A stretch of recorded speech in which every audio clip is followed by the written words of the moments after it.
오늘 본문은 야곱의 축복이라는 별명이 붙어 있습니다. 그런데 여러분 어떻습니까? 이거 축복 맞습니까? 아들들의 약점을 들추기도 하고 또 비행을 폭로하기도 하며 심지어 어떤 아들은 저주하기까지 합니다. 축복이 뭐 이렇습니까? 그런데 28절은 다시 한번 분명히 선포하지요. 그들에게 말하며 그들에게 축복하였으니 곧 그들 각 사람의 분량대로 축복하였더라. 여러분, 야곱은 아들 하나하나를 소상히 파악하고 있습니다. 오랫동안 저들을 관찰했기 때문입니다. 그래서 그들의 장점과 약점, 그들의 분량을 잘 알고 있었습니다.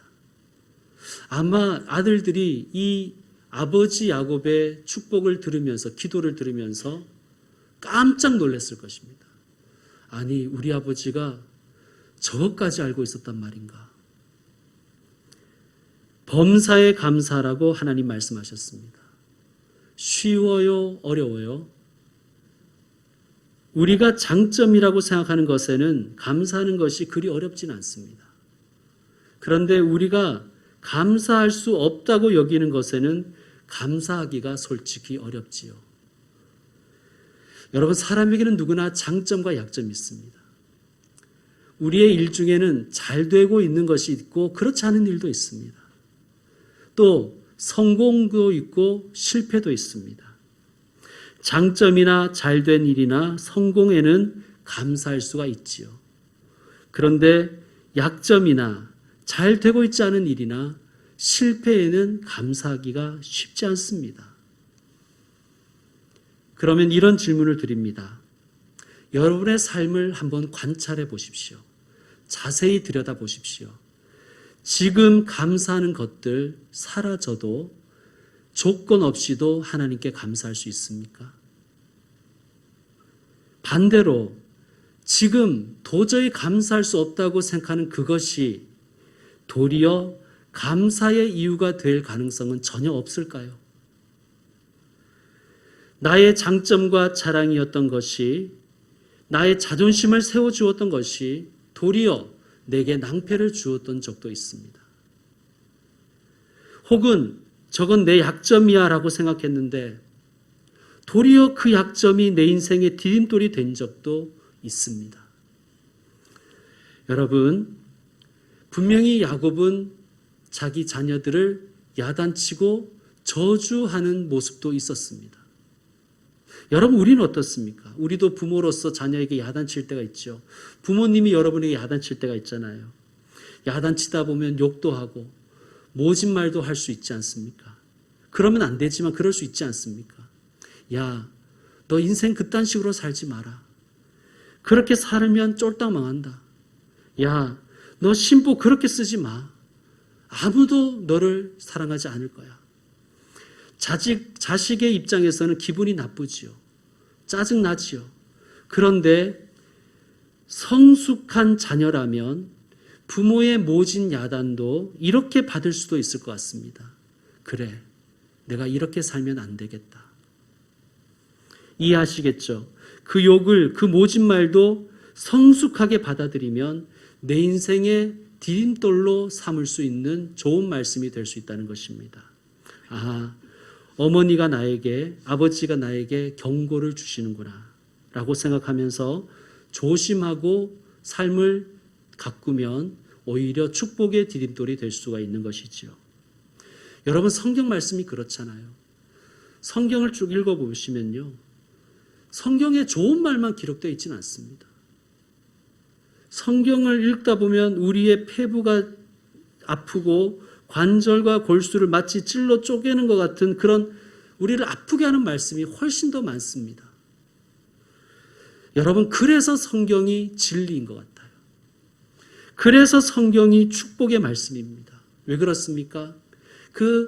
물론 은혜가 되는 말씀은 당연하지만 내 가슴, 내 삶을 아프게 하는 말씀을 가지고도 삶의 이정표로 삼을 수 있기 때문입니다. 자, 오늘 본문을 묵상합시다. 그 야곱이 아들들을 얼마나 자세히 관찰했는지 한번 살펴보십시다. 3절 보세요. 루벤아, 너는 내 장자요, 내 능력이요, 내 기력의 시작이라. 위풍이 월등하고 권능이 탁월하다마는. 루벤은 장점이 많은 사람이었습니다. 탁월한 사람이었어요. 자, 그런데 이 4절 여러분 읽어주세요. 4절 시작.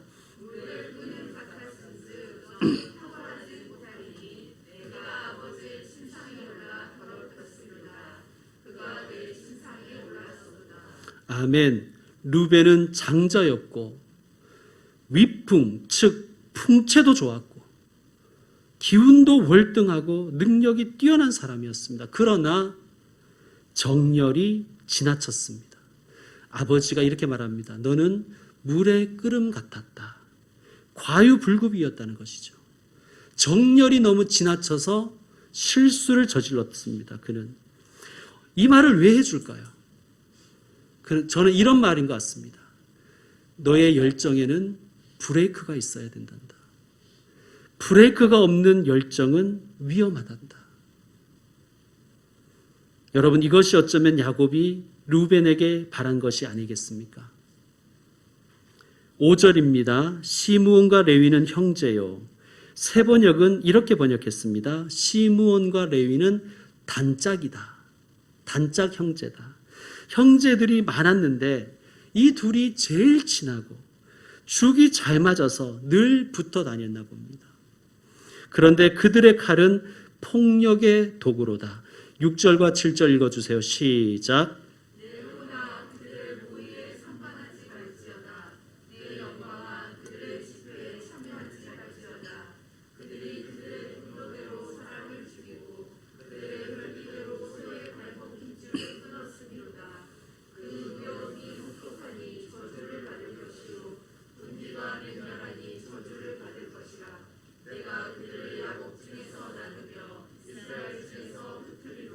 아멘. 세겜 사건을 이야기합니다. 야곱의 딸이 세겜에서 성폭행을 당했습니다. 오빠로서 시므온과 레위가 분노합니다. 저는 이 분노는 괜찮다고 생각합니다. 분노해야죠. 정의가 아닌 것에 분노해야죠. 그래서 시므온과 레위가 세겜 사람들에게 보복하는데 그 보복이 너무 잔인하고 포악했던 거예요. 보복을 넘어서 학살로 이어져 버렸습니다. 야곱이 이 사건을 염두에 두고 치를 떨며 저주까지 합니다. 왜냐하면 이들의 혹독한 분노가 가족들을 위험에 빠뜨렸기 때문입니다. 자, 야곱의 저주를 우리는 어떻게 봐야 될까요? 야곱은 시므온과 레위를 깊이 관찰했습니다. 저들에게는 다혈질적인 성격에서 나오는 의로운 분노가 있었는데 그것이 공동체를 위험에 빠뜨리는 분노였습니다. 야곱은 이 두 아들의 분노가 의로운 분노가 되기를 원했던 것 같습니다. 여러분, 공동체는요, 앞장서는 사람에 의해서 이끌어 가져가는 것입니다. 우리 중에도 그렇지만 가만히 앉아 있지 못하는 성격을 가진 분들이 있죠. 실천력 가진 분들이 있어요. 지성적인 분들은 대부분 좀 안타깝게도 실천이 없습니다. 입만 가지고 다 하려고 하는 분들이 있죠. 그런데요, 공동체는 실천하는 사람에 의해서 움직이는 거예요. 실천하는 사람들이 일을 저지르지요. 좋은 쪽이든 나쁜 쪽이든.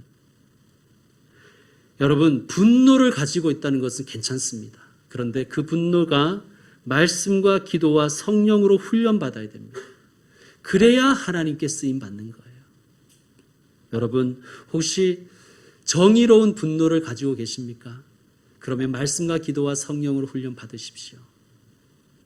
그럴 때 축복의 기회가 될 것입니다. 8절에서 12절은 유다에 대한 축복입니다. 야곱은 유다를 깊이 신뢰했습니다. 어릴 때부터 지켜본 유다는 책임감이 있었거든요.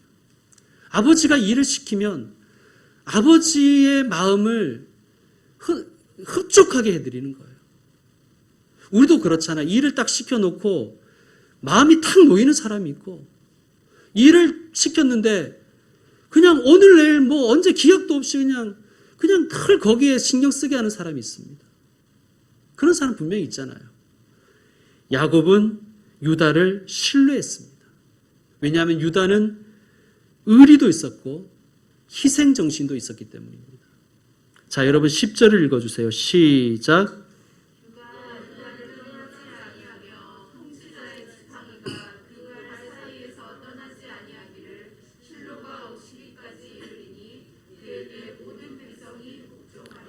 아멘. 유다 지파에서 통치자, 즉 왕이 나올 것이라고 축복합니다. 여러분, 이런 사람이 지도자가 되어야 되잖아요. 책임감 가지고, 희생정신 가지고 일하는 사람. 그 유다 지파에서 통치자, 왕이 나올 것이라고 축복하며, 이것은 궁극적으로 실로, 메시아, 예수 그리스도께서 태어나실 것을 예언한 것입니다. 자, 13절 말씀은 제가 세 번역으로 읽어드릴게요. 스불론은 바닷가에 살며 그 해변은 배가 정박하는 항구가 될 것이다. 그의 영토는 시도네까지 이를 것이다. 아멘. 너희 스불론은 항구가 될 것이라고 축복합니다. 남자는 배, 여자는 항구라는 노래도 있지요. 항구는 품이 넓어야 됩니다. 떠나는 배는 말없이 보내주고 찾아오는 배는 넉넉히 받아주는 것이 항구입니다. 스불론을 지켜보니 스불론은 마음이 넓은 아들이었던 거예요. 여러분, 저는 우리 성도님들이 스불론 같은 분들 되셨으면 좋겠습니다. 사람을 받아줄 수 있는 넉넉함이 우리에게 있기를 바랍니다. 우리 옆에 분과 인사합시다. 스불론이 되세요. 발음 잘하십시오. 스불롬이라고 하시면 안 돼요. 스불론. 14, 15절 제가 읽습니다. 먼저 14절. 이사갈은 양의 우리 사이에 꿇어앉은 건장한 나귀로다. 좋은 말입니까? 나쁜 말입니까? 애매하지요? 그런데 15절을 세 번역 성경으로 읽어보면 뉘앙스를 알 수 있습니다. 살기에 편한 곳을 보거나 안락한 땅을 만나면 어깨를 들이밀어서 짐이나 지고 압제를 받으며 섬기는 노예가 될 것이다. 자, 이사갈은 건장한 나귀래요. 여러분, 나귀의 역할은 뭡니까? 우리가 나귀를 잘 모르지만 뭐 책에서 읽었거나 뭐 들었던 당나귀, 이런 나귀의 역할은 뭐예요? 짐을 지는 것이죠. 그런데 이 나귀는, 이 이사갈이란 나귀는 건장한 나귀인데 양 사이에 꿇어앉아 있다는 거예요. 양은 이렇게 꿇어앉아서 풀 뜯잖아요. 그러니까 자기도 그냥 짐 지는 건 싫고 양처럼 풀이나 뜯어먹고 살고 싶은 거예요. 게을렀다는 뜻입니다. 게을러서 늘 편한 것만 추구했다는 거예요. 그래서 누가 좀 먹고 살기 편하게 해준다 그러면 노예가 되는 것도 마다하지 않을 거라는 뜻입니다. 저주입니까? 먹고 살기 편한 것만 추구하고 게으른 나귀처럼 굴면 너는 남의 짐이나 지고 압제를 받는 노예가 되고 말 것이다. 저는 경계로 들어야 될 줄로 들어야 된다고 생각합니다. 너 그런 태도 버려라. 그저 편하게 사는 것만 추구하면 아무리 좋은 조건을 만나도 너는 다른 사람에게 너의 운명을 맡기는 노예가 될 수밖에 없다. 주체성 가지고 살아가라. 그런 뜻으로 우리는 읽어야 될 것입니다. 자, 16절 말씀 읽어주세요. 시작.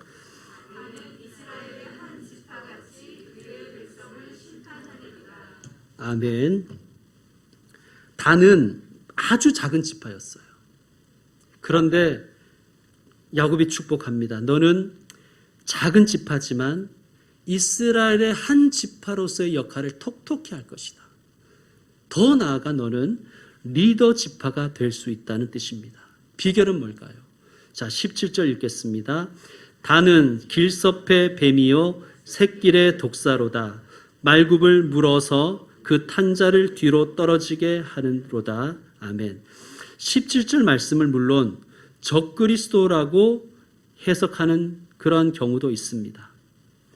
근데 오늘은 아들을 향한 아버지의 축복의 차원에서 그냥 읽었으면 좋겠습니다. 뱀은 이집트와 고대 근동에서 지혜의 상징, 지혜의 전령으로 그렇게 여겨졌습니다. 그래서 예수님도 너희는 뱀처럼 지혜로우라고 말씀하셨지요. 자, 야곱이 단을 축복하는데 이렇게 축복합니다. 너 비록 덩치가 작지만, 뱀이 덩치가 작지만 지혜가 있어서 풀숲에 숨었다가 말굽을 물어서 그 탄자를 뒤로 떨어지게 하지 않느냐. 너도 그런 지혜를 가지거라. 그러면 말탄 사람, 권력 있는 사람, 강한 사람도 너는 이길 수 있단다. 지혜롭게 살아라. 자, 19절 읽어주세요. 19절 시작.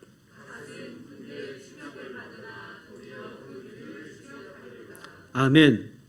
갓은 역전의 용사가 될 수 있다는 뜻입니다.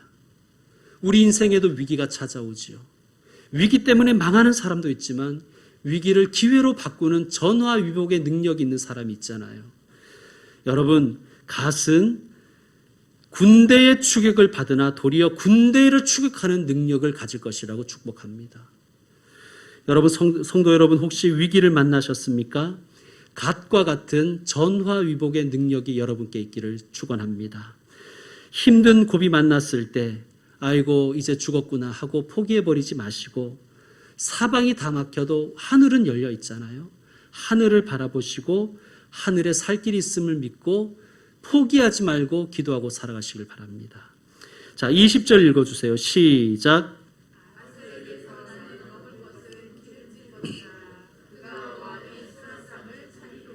아멘. 여러분, 지금도 대통령이든 수상이든 통치자들의 식사를 아무나 준비하지는 않습니다. 물론 요리 실력도 있어야 되지만 무엇보다도 통치자의 신망이 있어야 됩니다. 고대에는 왕이 신뢰하는 사람이 왕의 수라상을 차렸습니다. 아셀은 풍족한 지파였습니다. 그런데 단지 풍족한 걸로 마친 것이 아니라 왕의 신망을 얻었다는 거예요.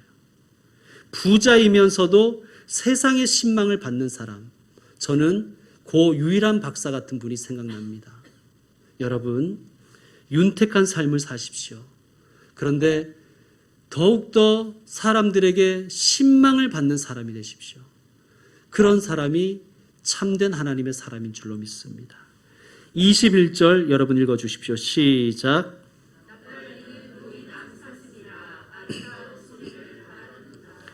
아멘. 이번 주에 사슴을 본 적이 있습니다. 제가 사슴을 봤는데 사슴에게 먹이도 직접 이렇게 주었어요.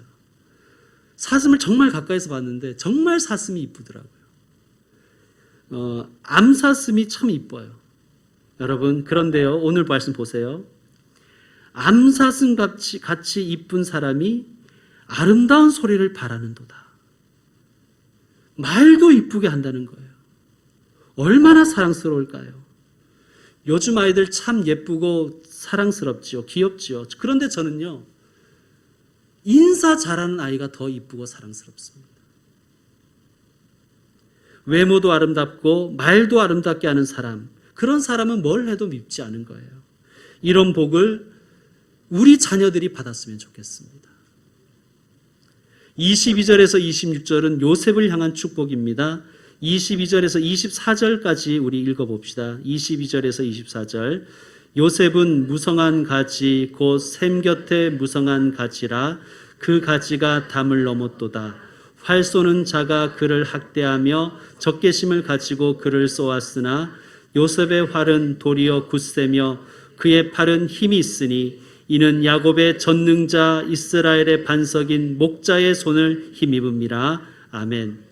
야곱은 무성한 가지를 가진 나무래요. 너무 무성하다 보니 사람들에게 질투를 받아서 사람들이 그를 활로 쏘았습니다. 그러나 요셉은 야성을 가지고 살아남았습니다.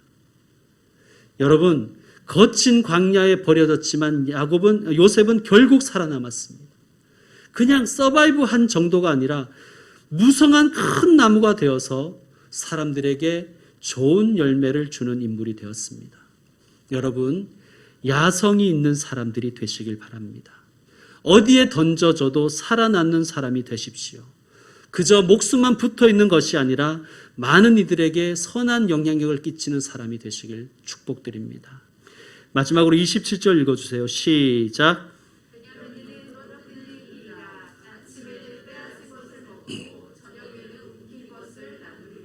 아멘. 베냐민은 막내였습니다. 막내다 보니까 형들한테 얼마나 치였겠습니까? 제일 큰 형하고는 뭐 거의 아버지 뻘로 차이가 나는 거예요. 그래서 이 베냐민은 늘 이리처럼 살았습니다. 내 복은 내가 챙겨야지. 그런데요, 야곱은 어리고 또 이리처럼 거칠게 살았지만 그는 나눌 줄도 알았습니다. 저는 우리 성도들이, 우리의 자녀들이 용맹한 사람 되었으면 좋겠습니다. 근데 용맹한데 내 것만 다 챙겨서 끝나는 것이 아니라 사람들에게 나눠줄 수 있는 그러한 베냐민 같은 사람이 되었으면 좋겠습니다. 이제 말씀을 마무리합니다. 홍순관 씨의 쌀한톨의 무게라는 노래가 있습니다. 가사가 이렇습니다. 쌀한톨의 무게는 얼마나 될까? 내 손바닥 위에 올려놓고 무게를 잰다. 바람과 천둥과 비와 햇살과 외로운 별빛도 그 안에 스쳤네. 농부의 새벽도 그 안에 숨었네. 나락 하늘 속에 우주가 들었네.